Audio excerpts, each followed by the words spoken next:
आदाब। KP news 24/7 में आपका स्वागत है। मैं हूं मुस्तफा आदिल। सबसे पहले देखते हैं मुख्य समाचार। तेलंगाना के सीएम केसीआर, केजरीवाल और भगवंत मान आज चंडीगढ़ में गलवान घाटी में शहीद होने वाले जवानों के परिजनों को बांटेंगे चेक। राज ठाकरे आज पुणे में करेंगे रैली से पहले पुलिस ने राज ठाकरे को दी चेतावनी, कहा भाषण से किसी वर्ग का अपमान न हो। पटना एयरपोर्ट पर बड़ा हादसा, निर्माण कार्य के दौरान लोहे का स्ट्रक्चर, 2 मजदूरों की मौत, एक की टूटी रीढ़ की हड्डी। पीएम मोदी का जापान दौरा आज से, क्वाड समिट 2022 में बाइडेन से करेंगे अहम मुलाकात। राशन कार्ड सत्यापन को लेकर वरुण गांधी ने यूपी सरकार पर साधा निशाना, विपक्ष भी हुआ हमलावर। पश्चिम बंगाल में तूफानी हवाओं के साथ बारिश, 4 लोगों की मौत, मेट्रो सेवाएं रही बाधित।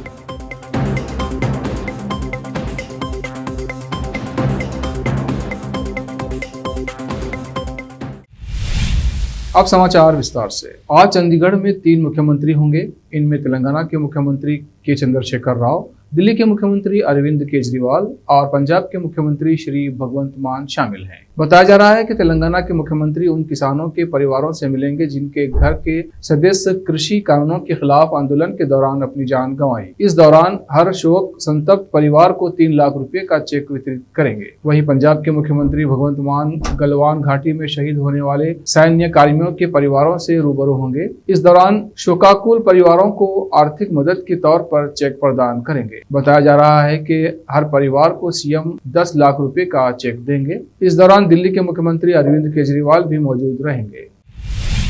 एनसीबी की मुंबई इकाई ने पड़ोसी ठाणे जिले से प्रतिबंधित नशीली दवा कोडेन युक्त कफ सिरप की 8,640 बोतल जब्त की है और इस सिलसिले में 2 लोगों को गिरफ्तार किया है। एक अधिकारी ने रविवार को ये जानकारी दी। एनसीबी अधिकारी अमित घाटे के मुताबिक खुफिया खबर मिलने पर एनसीबी की एक टीम ने एक गुप्त सूचना पर कार्रवाई करते हुए शनिवार को ठाणे में भिवंडी शहर के पास आगरा मुंबई राजमार्ग पर एक कार को रोका। कार की तलाशी लेने पर उन्हें कोडेन युक्त कफ सिरप की 8,640 बोतलें मिली, जिनका वजन सामूहिक रूप से 864 किलोग्राम था और वो 60 बॉक्स में रखी थी। उन्होंने बताया कि वाहन चालक को गिरफ्तार कर लिया गया है और उससे मिली सूचना के आधार पर एनसीबी ने जाल बिछाया तथा एक अन्य व्यक्ति को भी पकड़ लिया गया है जो इस खेप को हासिल करने वाला था। एनसीबी के अधिकारियों ने दूसरे व्यक्ति के 2 पहिया वाहन का लगभग 2 किलोमीटर तक पीछा किया और उसके वाहन को भी जब्त कर लिया। एनसीबी मुंबई ने क्राइम नंबर 16/2022 में केस दर्ज किया। आगे की जांच जारी है।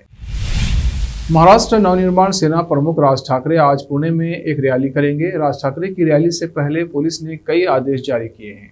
सुरगेट थाने की ओर से जारी दिशा निर्देशों के मुताबिक राज ठाकरे को ये सुनिश्चित करने को कहा गया है कि उनके भाषण के दौरान किसी वर्ग का अपमान न हो, साथ ही लोगों को गुस्सा नहीं करना चाहिए। गौरतलब है कि राज ठाकरे पिछले 1 महीने से अदन और लाउडस्पीकर को लेकर सुर्खियों में हैं। उनके कार्यकर्ताओं ने कई जगहों पर रमजान के दौरान लाउडस्पीकरों पर हनुमान चालीसा बजाया था। पुलिस की ओर से जारी प्रेस विज्ञप्ति के अनुसार मनसे की रैली के आयोजकों को इन दिशा निर्देशों का पालन करना चाहिए। रैली में शामिल होने वाले वक्ताओं को ऐसे भाषण नहीं देना चाहिए जिससे किसी समुदाय को ठेस पहुंचे या धर्मों के बीच तनाव पैदा हो। रैली में भाग लेने वाले नागरिकों को आत्म संयम का प्रयोग करना चाहिए। आयोजकों को ये सुनिश्चित करना चाहिए कि प्रतिभागी आक्रामक नारों का प्रयोग न करें।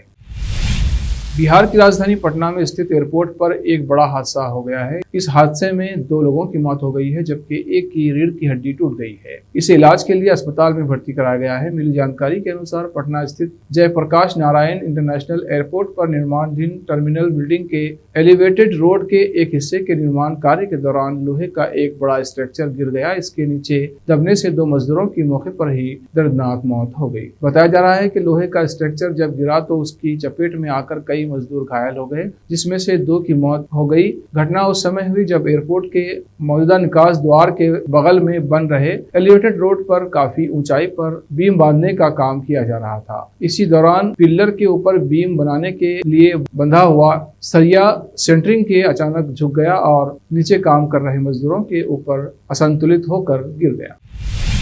प्रधानमंत्री नरेंद्र मोदी 23-24 मई को जापान की राजधानी टोक्यो में होंगे। इस दौरे में मोदी जहां एक तरफ क्वाड नेताओं की शिखर बैठक में शरीक होंगे, वहीं करीब 36 घंटे की इस यात्रा में उनकी मुलाकातें अमेरिकी राष्ट्रपति जो बाइडेन, जापान के प्रधानमंत्री फूमियो किशिदा और ऑस्ट्रेलिया के नए पीएम से भी होनी है।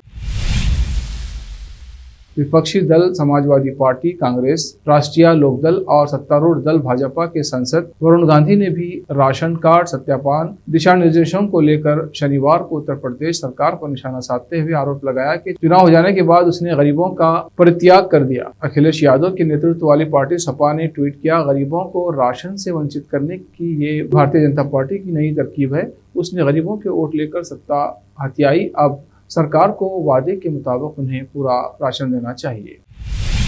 अब वक्त है ब्रेक का, ब्रेक के बाद जल्द लौटते हैं। हिंदुस्तान के हर कोने में हम हैं मौजूद। 24 घंटे हालात पर गहरी नजर, खबरों से जुड़े चुपते सवालात, और आपको दिखाता है धार्मिक, सामाजिक, राजनीतिक, लोकल और इंटरनेशनल न्यूज की सबसे बेहतर कवरेज, जो आपको रखती है हर पल बाखबर। देश और दुनिया भर की खबर के लिए देखते रहें KP news 24/7। Noor education trust Bidar की ओर से चलाए जाने वाला Noor MEd and BEd college Bidar, recognized by NCTE Delhi and affiliated to Gulbarga University, Gulbarga. Admission are open for the academic year 2021-22. विशेषज्ञ और सक्षम शिक्षकों द्वारा शिक्षा प्राप्त करने के लिए नूर एमएड एंड बीएड कॉलेज में दाखिला लें और शांत वातावरण में शिक्षा प्राप्त करें। बीदर शहर में बेहतर शिक्षा का एकमात्र केंद्र Noor MEd and BEd college, Shahpur gate, Bidar. Phone numbers 9945283920, 8482221297। जब अपने सपनों का नया घर बन जाए तो उसे सजाने के लिए जहां घर की दूसरी सामग्रियों की जरूरत होती है, वही घर का मुख्य पात्र होते हैं द्वार, खिड़कियां, अलमारी।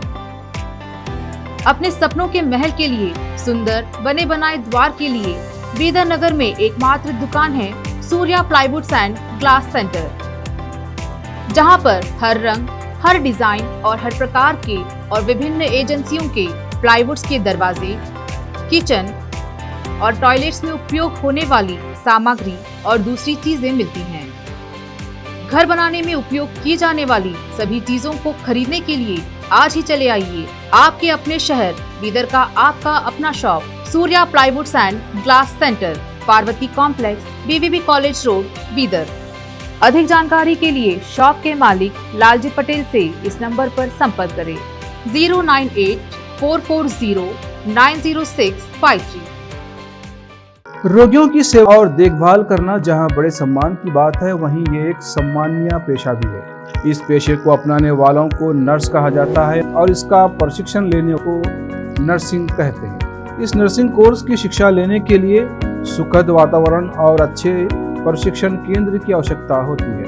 नर्सिंग कोर्स की शिक्षा देने वाला बीदर में एकमात्र केंद्र है श्री नानक झिर्रा साहेब फाउंडेशन बीदर की ओर से चलाए जाने वाला Shri Nanak Jhirra Saheb college of nursing, affiliated to Rajiv Gandhi university of health science, Karnataka, जहां पर विशाल क्लासरूम, बेहतर प्रयोगशाला, कम्युनिटी लैब, न्यूट्रिशन लैब, विशाल और सुखद वातावरण में नर्सिंग की शिक्षा देने की सुविधा, विशाल और सुंदर कॉन्फ्रेंस हॉल, हवादार और बड़ी सी लाइब्रेरी के साथ साथ सभी प्रकार की उपयोग की जाने वाली सामग्री के साथ एनाटॉमी लैब और एडमिनिस्ट्रेशन ऑफिस उपलब्ध है।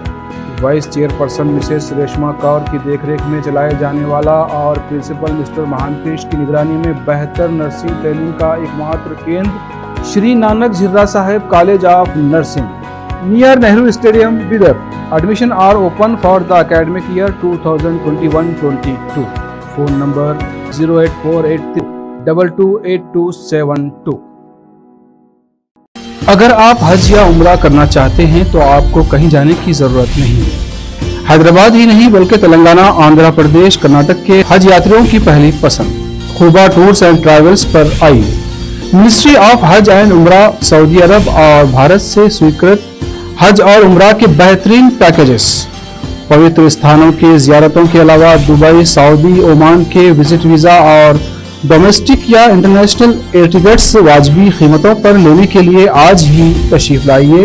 हुबा टूर्स एंड ट्रैवल्स, हज एंड उम्रा ग्रुप, बीबी बाजार चौराहा, behind Huba mobile store, Hyderabad. Phone numbers 04024565786, 9700786786 या फिर 9866768786 पर संपर्क करें। याद रखिए, हुबा टूर्स एंड ट्रैवल्स, हज एंड उम्रा ग्रुप, हैदराबाद। ब्रेक के बाद फिर एक बार आपका स्वागत है। आइए देखते हैं आगे के समाचार। ऑल इंडिया मजलिस इत्तेहादुल मुस्लिमीन के अध्यक्ष व हैदराबाद के सांसद असदुद्दीन ओवैसी ने पिछले कुछ दिनों में उर्दू भाषा को लेकर बीजेपी नेताओं के बयानों पर कड़ी प्रतिक्रिया दी है। राष्ट्रीय मीडिया से बात करते हुए बैरिस्टर ओवैसी ने कहा कि उर्दू मुसलमानों की नहीं, देश की भाषा है। प्रधानमंत्री संसद में उर्दू शायरी भी पढ़ते हैं, लेकिन उन्हें और उनकी पार्टी के लोग उर्दू से नफरत करते हैं। संभल के असमोली थाना क्षेत्र के गांव विलालपत शरीफ में चंदा मियां वारसी रहमतुल्लाह अलैह का 73वां उर्स चौथे दिन रविवार को खुल शरीफ की रस्म पूरी होने के बाद संपन्न हो गया। खुल शरीफ के दौरान देश और राष्ट्र की तरक्की के लिए दुआएं की गई। दूर दराज से आए श्रद्धालुओं ने दरगाह पर गुलाब एवं चादर पेश कर दुआएं मांगी। बृहस्पतिवार को उर्स की शुरुआत सुबह में कुरान खानी से की गई। इसके बाद दरगाह शरीफ पर तकरीरी व नात खानी का प्रोग्राम आयोजित किया गया, जिसकी शुरुआत तिलावत कुरान शरीफ से हुई। हजरत डॉक्टर हसन मियां वारसी गांव की मस्जिद के इमाम ने अपने तकरीर में औलिया इकराम की महानता बताते हुए कहा कि सभी औलिया अल्लाह सम्मान के पात्र हैं और हम लोगों को किसी को भी बड़ी या छोटी आंखों से नहीं देखना चाहिए। कोरोना संक्रमण के चलते पिछले 2 वर्षों से विलालपत शरीफ में उर्स का आयोजन नहीं हो सका था। इस बार जिला प्रशासन से उर्स के आयोजन की अनुमति मिल गई थी, जिससे दुकानदार व ज़ायरीनों के आने का सिलसिला जारी हुआ। संभल से केपी न्यूज़ के संवाददाता रजा हुसैन की रिपोर्ट। पश्चिम बंगाल के दक्षिणी हिस्से में शनिवार शाम तेज रफ्तार हवा और बारिश के कारण कम से कम 4 लोगों की मौत हो गई। तेज हवाओं के कारण कई स्थानों पर पेड़ गिर गए, जिससे यातायात भी प्रभावित हुआ। राज्य आपदा प्रबंधन के एक अधिकारी ने ये जानकारी दी है। मौसम कार्यालय के एक प्रवक्ता ने बताया कि काल बैसाखी ने कोलकाता के अलावा उत्तर और दक्षिण 24 परगना, हुगली और पूर्वा वर्धमान जिले में दस्तक दी है। तूफान ने पिछले कुछ दिनों की भीषण गर्मी से राहत तो दी, लेकिन इससे यातायात बुरी तरह प्रभावित हुआ और लोगों को परेशानी का सामना करना पड़ा। कांग्रेस के वरिष्ठ नेता और पूर्व केंद्रीय वित्त मंत्री पी चिदम्बरम ने पेट्रोल डीजल की कीमतों में एक्साइज ड्यूटी कटौती करने के बाद राज्यों की स्थिति पर तंज कसा है और कहा है कि केंद्र सरकार के इस कदम के बाद उनकी स्थिति ऐसी हो गई है कि एक तरफ कुआं है तो दूसरी तरफ खाई है। चिदम्बरम ने रविवार को ट्विटर पोस्ट के जरिए आश्चर्य व्यक्त किया कि क्या राज्य पेट्रोल और डीजल पर वैट से राजस्व छोड़ने का जोखिम उठा सकते हैं जब तक कि केंद्र अधिक धन नहीं देता या उन्हें अधिक अनुदान नहीं देता है। उन्होंने कहा कि राज्य असमंजस में है। उन्होंने ट्वीट किया, 2 महीने में 10 रुपये प्रति लीटर बढ़ाए और पेट्रोल पर 9.50 रुपये प्रति लीटर और डीजल पर 7 रुपये प्रति लीटर की कटौती करें। यह अधिक लूटने और बाद में कम भुगतान करने के बराबर है। राष्ट्रीय राजधानी दिल्ली में स्थित कुतुब मीनार परिसर में खुदाई शुरू हो सकती है। सूत्रों के अनुसार केंद्रीय संस्कृति मंत्रालय ने निर्देश दिया है कि कुतुब मीनार में मूर्तियों की आइकोनोग्राफी कराई जाए। कुतुब मीनार परिसर में एक रिपोर्ट के आधार पर उत्खनन शुरू होगा। एएसआई खुदाई के लिए संस्कृति मंत्रालय को रिपोर्ट देगा। संस्कृति सचिव ने शनिवार को अधिकारियों के साथ साइट विजिट में ये फैसले लिए हैं। सूत्रों से मिली जानकारी के अनुसार मीनार के दक्षिण में मस्जिद से 15 मीटर की दूरी पर खुदाई शुरू की जा सकती है। आखिर में फिर एक बार देखते हैं मुख्य समाचार। तेलंगाना के सीएम केसीआर, केजरीवाल और भगवंत मान आज चंडीगढ़ में गलवान घाटी में शहीद होने वाले जवानों के परिजनों को बांटेंगे चेक। राज ठाकरे आज पुणे में करेंगे रैली से पहले पुलिस ने राज ठाकरे को दी चेतावनी, कहा भाषण से किसी वर्ग का अपमान न हो। पटना एयरपोर्ट पर बड़ा हादसा, निर्माण कार्य के दौरान लोहे का स्ट्रक्चर, 2 मजदूरों की मौत, एक की टूटी रीढ़ की हड्डी। पीएम मोदी का जापान दौरा आज से, क्वाड समिट 2022 में बाइडेन से करेंगे अहम मुलाकात। राशन कार्ड सत्यापन को लेकर वरुण गांधी ने यूपी सरकार पर साधा निशाना, विपक्ष भी हुआ हमलावर। पश्चिम बंगाल में तूफानी हवाओं के साथ बारिश, 4 लोगों की मौत, मेट्रो सेवाएं रही बाधित।